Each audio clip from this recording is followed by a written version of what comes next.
Welcome to the Ethical Affiliate, the podcast that's all about living life on your own terms through the exciting world of ethical affiliate marketing. I'm your host, Ida. And I'm Tim.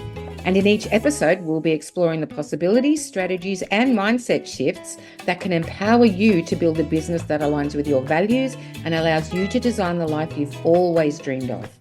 Join us as we share our journey and hear from industry experts and successful affiliate marketers who have embraced this new approach to business. Discover the strategies they use to navigate the ever-evolving digital landscape, build sustainable income streams, and most importantly, live life on their own terms. So buckle up and get ready for a journey into the world of ethical affiliate marketing. This is the Ethical Affiliate, where we believe that living life on your own terms is not just a dream, it's a reality waiting to be created. Thanks for joining us, and let's dive in.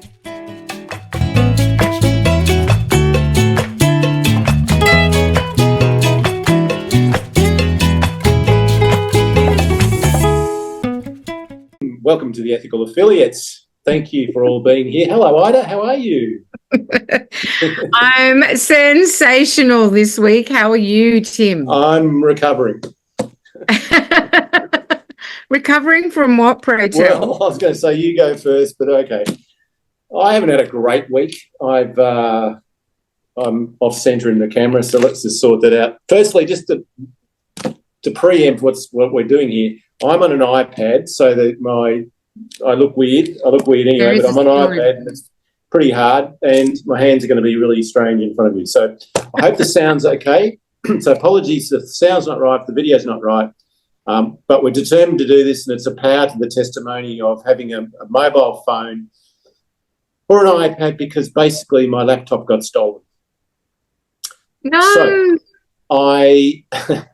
What happened? I'm house sitting as usual, and woke up at 4 o'clock a couple of nights ago to the dog barking, Lucy, who's under the table, and I went outside and there was some mumbling outside, and the house I'm at's got this weird access down a laneway past another house, and I sort of looked outside and I went, because the outside there's a kitchen, a table just outside the back door, and I think what I did was, I can't actually remember this. I think I was working on my laptop.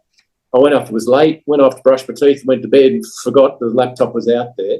But it's kind of this walled garden, and even if I'd thought about it, I would have thought, this is so weird, because no one would know there's anything valuable here. No one can get in. And actually I know who stole it, so I've seen the person. And really? And so they took the laptop, a MacBook, and took, as it turns out, a bum bag with some money and, more importantly, some cards in it. Oh, and so I'm back on the iPad, which is a pain in the ass, excuse my French, but it's look, it's great. I'm grateful I've got the thing. Otherwise, I'd be working on a phone, which is even harder. But typing up posts and things on an iPad and a phone is, they say you can do it everywhere, and that's great. A laptop's just beautiful for writing. So that's my week. Now, it was a full moon last night. Was it last night or the night before? Night before. 3 o'clock, about 3 o'clock in the afternoon is a full moon. And so that happens. And don't worry, folks, I don't necessarily believe it's the moon. But one of my earpods went completely dead for a whole 24 hours. And I thought it had gone, and I put it on charge. I put it in and out. I cleaned it. And all of a sudden today it's alive again, and which it shouldn't be, because it's like I haven't really done anything in that after the 24 hours. I just left it and I thought, well, I'm going to have to buy some more. I've got the left-hand one's working but not so great. It's quiet. So I'm trying to go to Apple to fix that. And then the right-hand one died, and I thought, this is really going well. And then, because I live on these things all day. And then today, in the vehicle I use a long extension cord to plug in, and that blew up. So that's the third electrical thing. And there was sort of, not exactly smoke, but it really stunk of hot melted plastic where you plug it in the wall at a person's house. And it was playing up today, and it's finally died, and then that was the end of that. So we're over that now. It's great. The moon's now waxing again. No, waning. And we're on the way down. So everything's good again. The iPad's working, the phone's working. the dog's sleeping. My goodness, my head is spinning. That's a lot, Tim. I'm so sorry that you went through all of that. That is so incredibly stressful. Jeez Louise. It's stressful because really, to be honest, it's a huge outlay to buy another MacBook. They're even more expensive than they were last time I bought. And it's always bigger and better and probably over the top completely is what I really want. But anyway, as it turns out, I believe the house owner is covering it with her insurance. So that's I'm very grateful to her for doing that. She's in Germany, and we had a bit of a conversation. She said, "I'm so sorry, and look, I'll deal with it when I come back." So all I have to do is wait, and hopefully we'll get around that. So, and I have to say, thank you. You actually made a bit of an effort to find out what else I could use in the meantime. So you don't know the whole story, but as it turns out, that was really useful.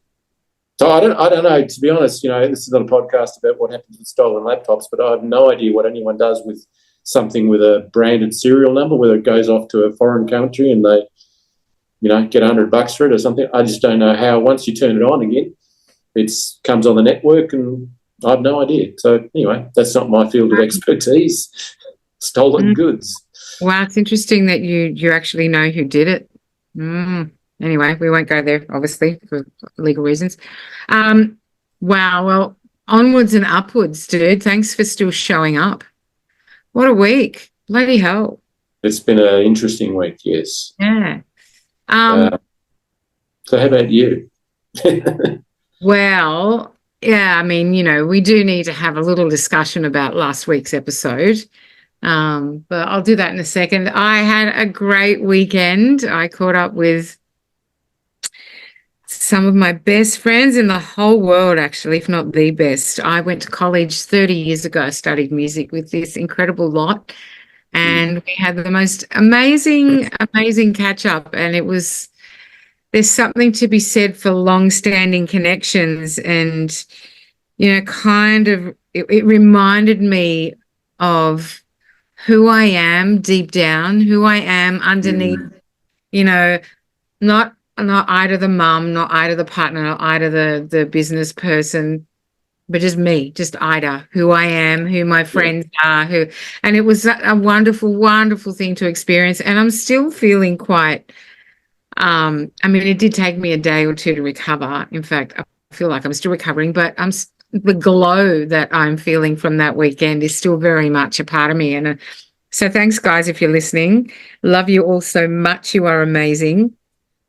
So that has really set my week up beautifully. My shoulders kind of been giving me a lot of grief. It's just a lot of really hard aching in the arm, which has made it a bit unbearable. But anyway, that's by the by. I've got lots of other great things happening, but I wanted to address last week's episode, everyone. No, you don't get to force people to go back and watch it now.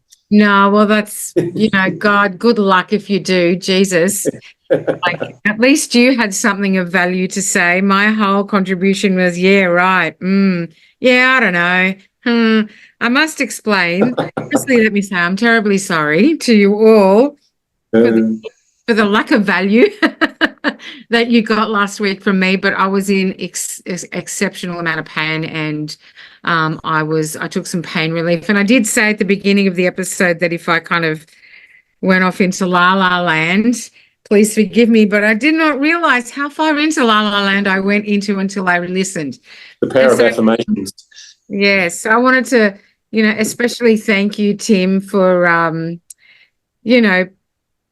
filling the gaps, for filling in where I couldn't, and also for throwing me under the bus for publishing.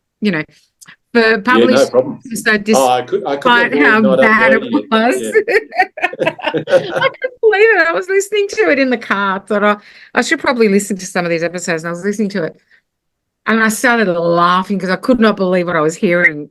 I'm like, oh my God, Ida. And then 20 minutes in, I'm like, Jesus, just what are you doing? Shut up. Don't say anything. Leave. Say, excuse me. I'm going to go and just let Tim continue. And then I got mad at you. Like, well, I was thinking... what did you do that for? I couldn't wait to get it uploaded. But I'm sure you couldn't, you wicked man. as we were going along, I was thinking, what am I going to talk about if she just falls over?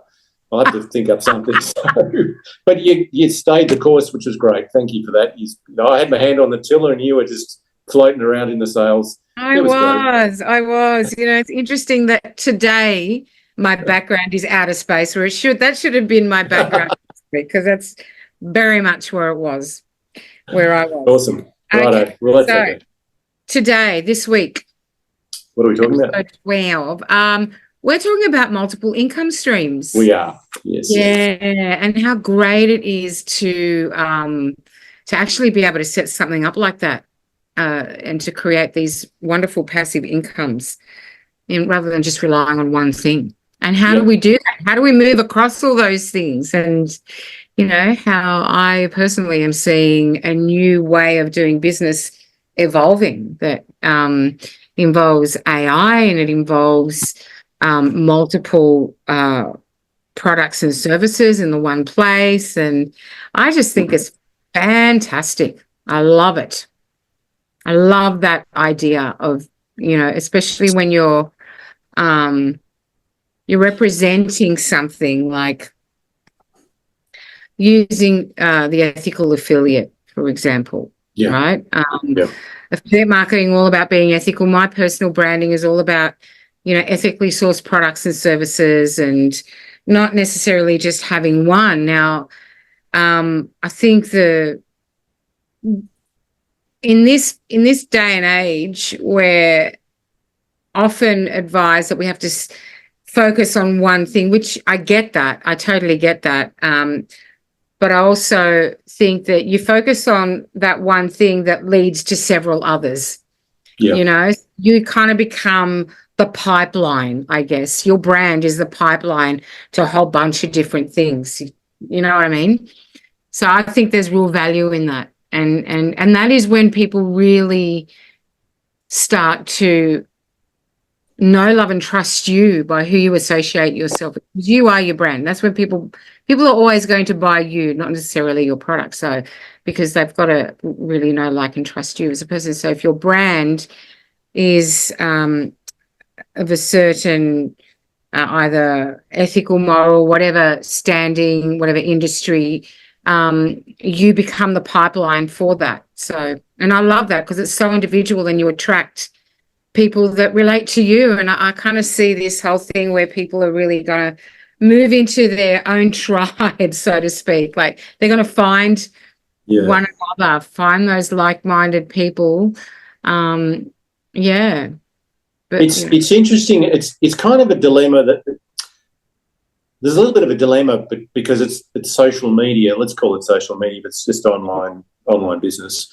That there's always this push to focus on. You'll get more if you focus on the one thing. Focus on the one thing, and I get that with that's kind of driven from a branding point of view, which I understand. I get that because it can be confusing if you're all over the place. Yes, it is confusing, but somehow people obviously want to see a personal part of you as well.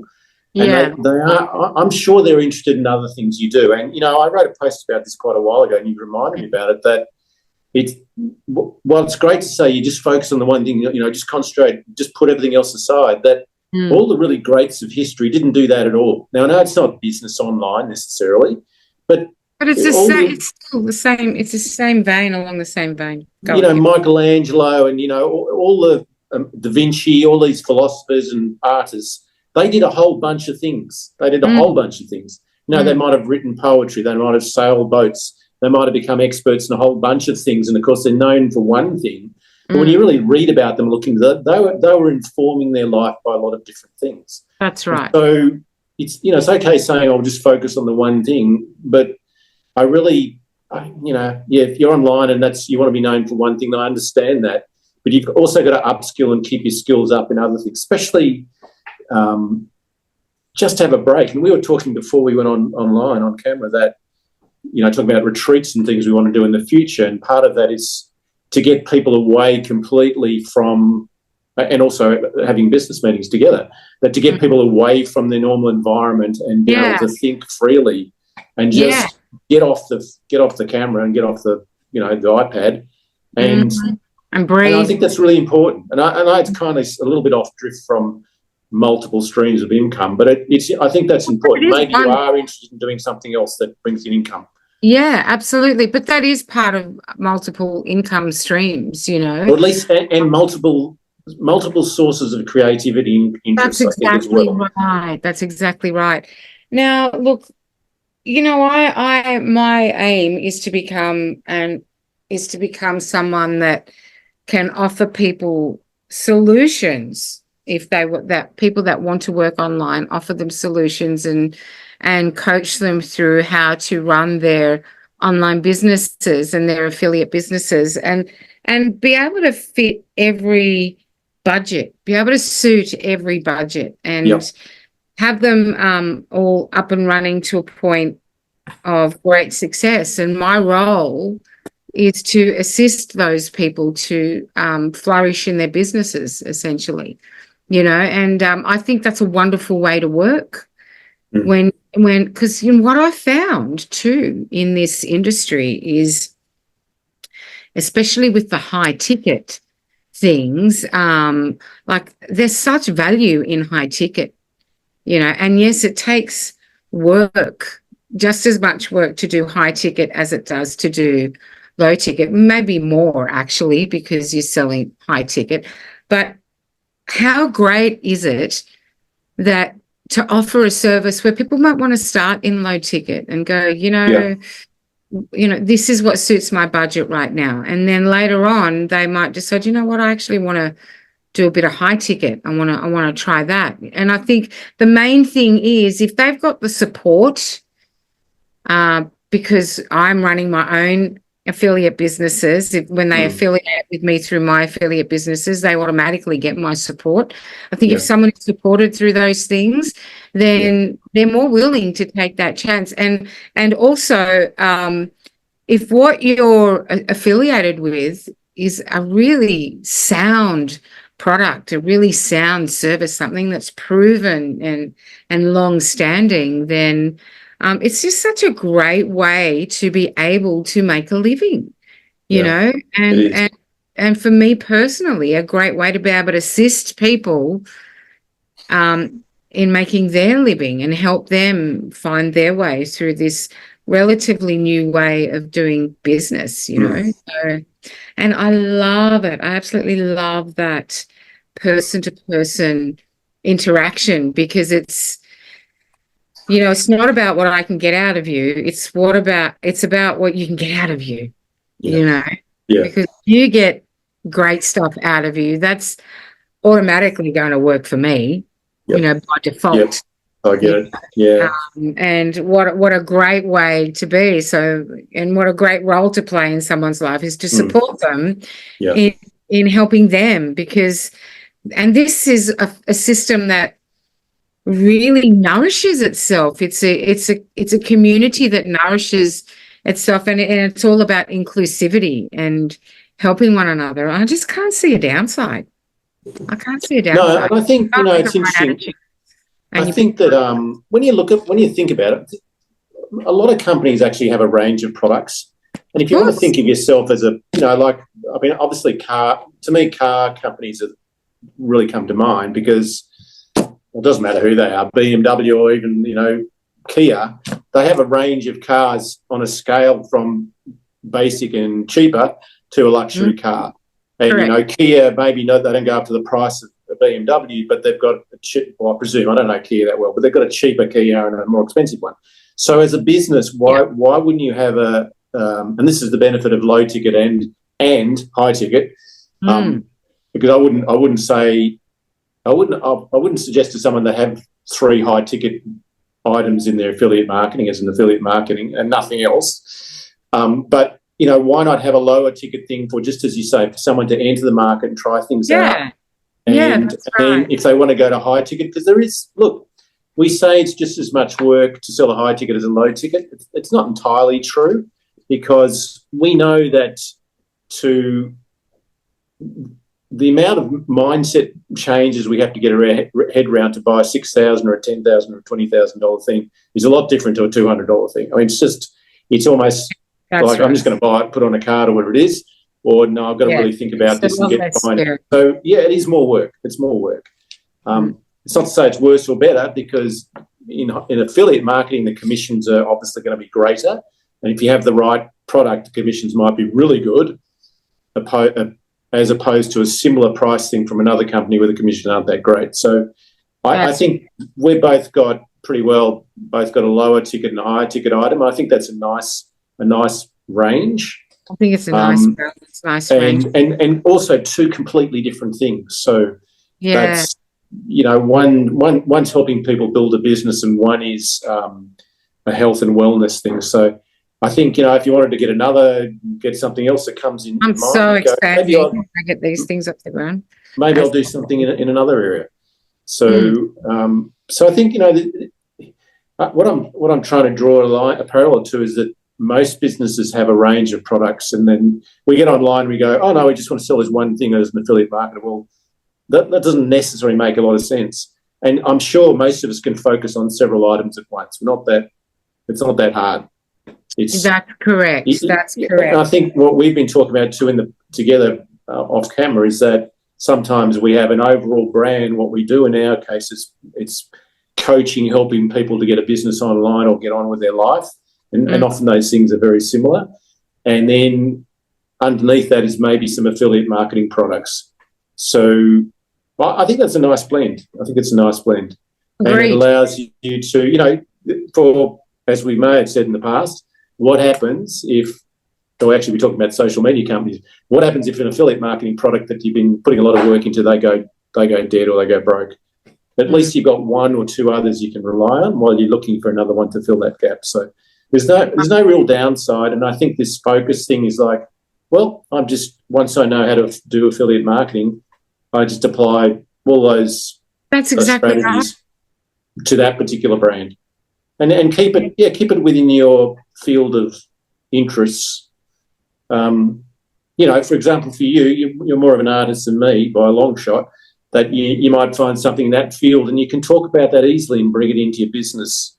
I don't know what affiliate marketing things there are. There's bound to be though.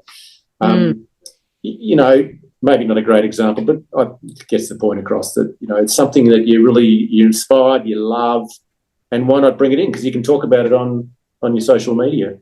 Absolutely. Easy.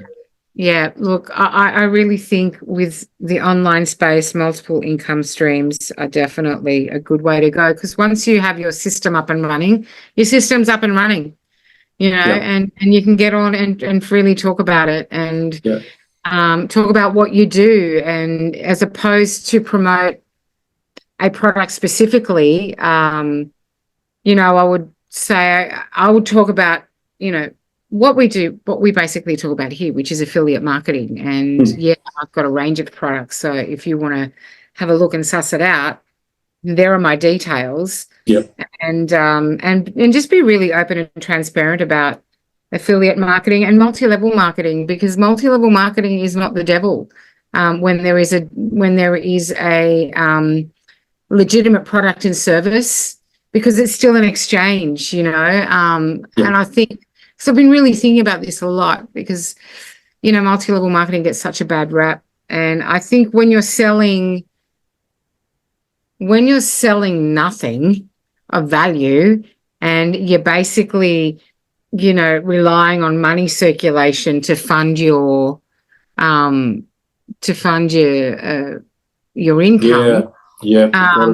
That's insane. Like, you can't. That will never work, and how would you even? That's so unsustainable, Yes. And but there are people that are making so much money that are selling nothing but bullshit. But anyway, it's true. It's a very good point, and that's where no doubt that's where a lot of the bad rap for MLM and stuff comes from, because basically you've got to have a good product or a service. It's got to be something you're confident in. And so you are selling something. It's not just fluff, and it's not buying, as you just said, buying something so you get to sell it on to someone else, but there's actually nothing really there, and it relies on you. I mean, that starts to get into the I've forgotten what the term is, but it starts to get into that highly legal thing where you're just selling. Scheme. It's a Ponzi scheme where you're generating money from the person who just bought off you, and you're paying them a commission and they do the same thing and there's nothing there. It's just nothing. It collapses, and so many have. It absolutely does. But when and this is where affiliate and multi-level marketing go together so well.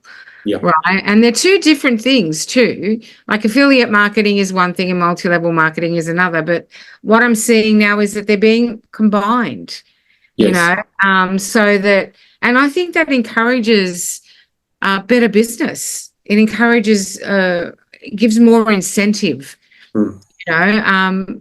We just need to be ethical about it. It's just got to be ethical about it. Yeah. And provide that and needs to be provided with running this type of business. Sorry. And the affiliate marketing we're talking about, and we've discussed this in a previous episode, is that I think why we're both, I can speak for you, why we're both so passionate about it is it's really helping people start their own business, grow their own business, build their own business. There's a community involved. And the other way, which is a perfectly legitimate way, is basically just selling stuff off the website and you're getting an affiliate marketing, you're getting a commission for it, which is great. Yeah. But you're just selling stuff. Yeah. And so, you know, you don't even see the people. It can be almost completely automated because it's an affiliate link from Amazon or whatever it is, and it just comes in your bank account and off you go. That's great. But it's certainly not the way we're doing things in the way where we would, well, that doesn't really interest me. I've been in retail so long and, you know, it's just selling stuff. So not really interested. I'm more, like you, more interested in helping people grow and build a business and create a lifestyle, not filling their houses up with stuff. Yeah, that's right. It really is about promoting a lifestyle. And it's not even so much a lifestyle. It's teaching people to be really discerning about where they put their money, you know. And I'm not talking necessarily everyday items, although I would love to get to the point where I have everyday items that are ethically sourced and produced that I am affiliated with. That's amazing because there's so much power in that. There's so much power in where you put your money. Your power's in your pocket. And, you know, when you're supporting entities that are actually, when you're supporting companies that are actually contributing positively to the world, to the earth, it's inevitable that positive change comes from that, you know. And I mean, come on, people. We just need to get we need to get our heads out of our proverbial butts, or out of the clouds, wherever you want to say, and stop supporting these massive, massive companies that profit so much and that just they contribute shit, like absolute landfill shit. And we have the ability through this way of doing business to really change that. And it might take, I don't know, 10, 20, 30 years, but who cares, man? Like, what's going to happen in 10, 20, 30 years if we keep supporting these corporate entities that are just fucking us over, basically, excuse me, you know? I'll just mark this episode as explicit. Yes, as you normally do with all the episodes. I think you're it's so true because there's some major corporations which will remain unnamed who have an amazing PR machine. They put so much spin on the work they're doing for the environment, saving the air and all this sort of stuff, and it's all just bullshit. And we know that. We can see through it. Some very big companies who supply us with all sort of a range of stuff. They buy up small companies, they crush small companies, and they come out and say, oh, look at all the amazing things we're doing. We're now, what is it this time? Oh, yeah, we're going to save the planet from global warming or whatever it is while contributing to it in the background. That's right. And so we don't, you know, obviously we don't support stuff like that. But you've given me an idea for a podcast coming up. I think we should look at, before we talk about what we've been reading or listening to, I think we might look at some other ethical products that we can just make some suggestions to people. I don't know whether you want to look at that. Absolutely. Because there's a bunch of stuff around. You know, it's made in ethical manner. It contributes to the environment or doesn't deplete the environment. There's a whole bunch of stuff. There's a whole bunch of sites. So maybe at some stage we could do that. I would love to do a podcast like that. Something like that, to do it. Yeah. All right. So We are having a guest on next episode, if all goes to plan. We certainly have scheduled her in. And so this is not our last. It's our next episode should be with a guest interview, which we love to do from time to time. We do. And what's that? I said we do. Oh, we do. Sorry. We do. Yes, I've got to get a better sound system for this for the next few weeks. So that'll be really interesting, folks, and we hope you can hear it and come on board and listen and say hello. So what have you been listening to, following, or doing in the last week? Podcasts? Doing. I can't remember. I feel like last week was a real blur, to be honest.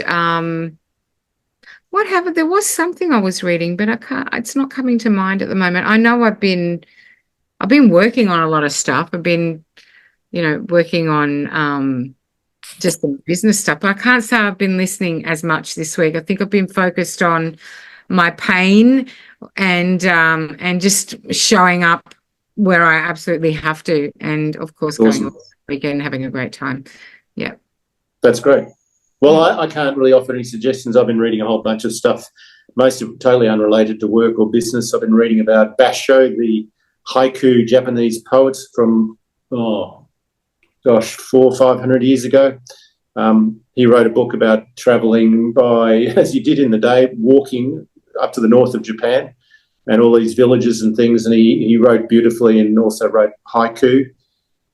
It's called haibun, I think, where you combine prose and poetry, and it's a really interesting way of combining the two. And but it's fascinating how he describes Japan as it was centuries ago.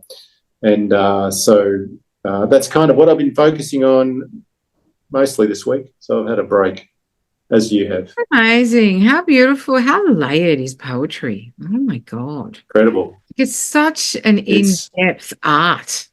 Yeah, I like any art, but it is. It's richer than anyone can think. And like most things, it has a reputation in some ways, probably because of mostly the way schools teach it, that is like once you start diving into it, it's like nothing. It's nothing like that at all. So that's one of my creative pursuits, and I love it. I love writing and reading, so it fits right into that. Well done, sir. Well done. You certainly trumped me on that this week. Beautiful. Okay, so looking forward to our next episode 13, and our guest. All going well. Yeah. Yep. If all goes well, otherwise we'll be on here anyway. And thank you for listening. Yeah. Please like, love us, share. We're building up some numbers. I see my iPod is now going flat fairly quickly, so we'll talk really quickly. It's gone from 35% to 10% in a very short time. I see how it is. Yes, like and love us. Share the episodes, please. Reach out to our Facebook page, people. Reach out, say hello. We are on every week, rain, hail, or snow. I post it. And we'll see you next week. Or you'll hear from us next week, everybody. Thank you. Thanks, Ida. Thanks, Kim. listener. Bye.